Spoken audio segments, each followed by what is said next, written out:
ယောက်ျားဖြစ်သူရဲ့ကြောပြင်တစ်ခုလုံးဟာကြောက်ခဲလိုမာကြောလာတာကိုနှစ်ပေါင်းများစွာအတွေ့အကြုံရှိတဲ့ဆရာဝန်ကြီးမြင်လိုက်ရတဲ့အခါအတော်လေးတုန်လှုပ်သွားပါတယ်။ဒါနဲ့စစ်ဆေးဖို့အတွက်နမူနာသားစာအနှဲငယ်ယူဖို့ပြင်ဆင်လိုက်ချိန်မှာပဲပောက်ပြဲနေတဲ့နေရာကနေတဲမုံတွေအများကြီးရုတ်တရက်ပန်းထွက်လာပါတယ်။ဆရာဝန်လည်းဘာလို့ရမှန်းမသိပဲလန့်ဖြန့်သွားပေမဲ့ထူးဆန်းတာကလူနာဖြစ်သူအာဝေကတော့ဘာဝေဒနာမှမခံစားရပဲအေးဆေးဖြစ်နေတာပါ။ဆရာဝန်ကဒီအခြေအနေပိုဆိုးသွားပြီးလူတွေထိတ်လန့်ကုန်မှာစိုးရိမ်တာကြောင့်ပေါက်ပ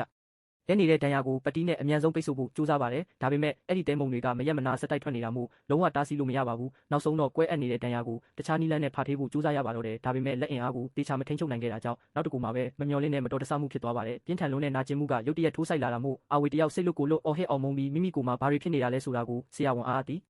အတန်မေးမြန်းပါတော့တယ်ဆရာဝန်ကိုယ်တိုင်လည်းဘာမှမသိဝေခွဲမရဖြစ်နေတာမို့လူနာရဲ့စိတ်လှုပ်ရှားမှုကိုအရင်ဆုံးထိန်းပေးရပါတယ်ထို့နောက်တဲတွေထွက်နေတဲ့ဒဏ်ရာကိုလက်နဲ့အတင်းဖိထားပြီးပတိလက်ပတ်ဖို့ပြင်ဆင်လိုက်တဲ့အချိန်မှာပဲပုံမထိတ်လန့်စရာကောင်းတဲ့အပြောင်းလဲကဆက်တိုက်ဆိုသလိုဖြစ်ပေါ်လာပါတော့တယ်အဲ့ဒီယောက်ျားကဆေးရုံမှာကျန်းမာရေးစစ်ဆေးမှုခံယူနေစဉ်မှာပဲမမျှော်လင့်ပဲကြောပြင်ကြီးတစ်ခုလုံးနှက်ဆိုင်စွာနှိမ့်ဆင်းသွားတာမို့ဆရာဝန်လည်းဘာလို့ရမှန်းမသိလန့်သွားပါတယ်ကံကောင်းထောက်မှစွာနဲ့ဆေးဘက်ဆိုင်ရာဝန်ထမ်းတွေကဒဏ်ရာရတဲ့နေရာကိုပတိနဲ့အမြန်ဆုံးစီးနှောင်ပုံသေးတက်မှတ်ပေးလိုက်လို့သာအသက်ဘေးကနေယာယီတီတီလေးလွတ်မြောက်သွားခဲ့ရပါတယ်တကယ်တော့ဝေးကွာလာတဲ့2028ခုနှစ်မှာရှားပါဗိုင်းရပ်စ်တစ်မျိုးကကမ္ဘာအနှံ့ကူးစက်ပြန့်ပွားနေခဲ့တာပါကူးစက်ခံရသူတွေရဲ့ခန္ဓာကိုယ်ဟာတဖြည်းဖြည်းနဲ့ကြောက်ရွံ့လို့ဖြစ်သွားတတ်ပါတယ်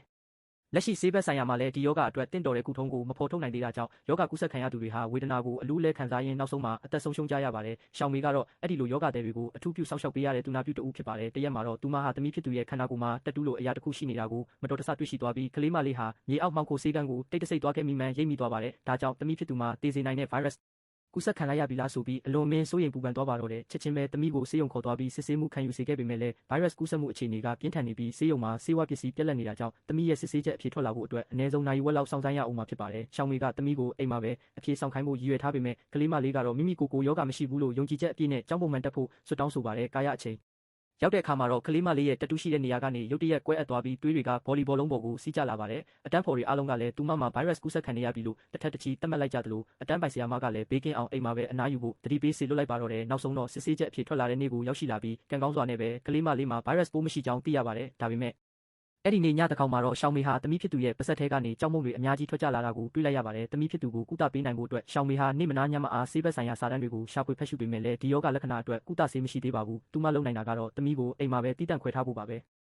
သူမလုံနိုင်တာကတော့သမီးကိုအိမ်မှာပဲတီးတန့်ခွဲထားဖို့ပါပဲ။သမီးဖြစ်သူချွေဟွာကလည်းမိမိကိုယ်ယောဂကူးစက်ခံရပြီဆိုတဲ့အမှန်တရားကိုလက်ခံဖို့ခက်ခဲနေရှာပါတယ်။တစ်ချိန်တည်းမှာပဲကလေးမလေးရဲ့ဦးလေးဖြစ်သူကလည်းဒီဗိုင်းရပ်စ်ကိုပြင်းပြင်းထန်ထန်ခံစားနေရတာပါ။သူကိုယ်တိုင်ခံစားနေရတဲ့ဝေဒနာနဲ့နောက်ဆုံးဆန္ဒကိုသိနေတာကြောင့်ချွေဟွာကိုကြန့်ရှိနေတဲ့အချိန်လေးမှာကောင်းမွန်စွာဖြတ်တန်းသွားနိုင်အောင်ခွင့်ပြုပေးဖို့ရှောင်းမေကိုဖြောင်းဖြပေးပါတယ်။အဲ့ဒီညမှာပဲဒါရှန်ကချွေဟွာကိုတိတ်တဆိတ်ခေါ်ထုတ်ပြီ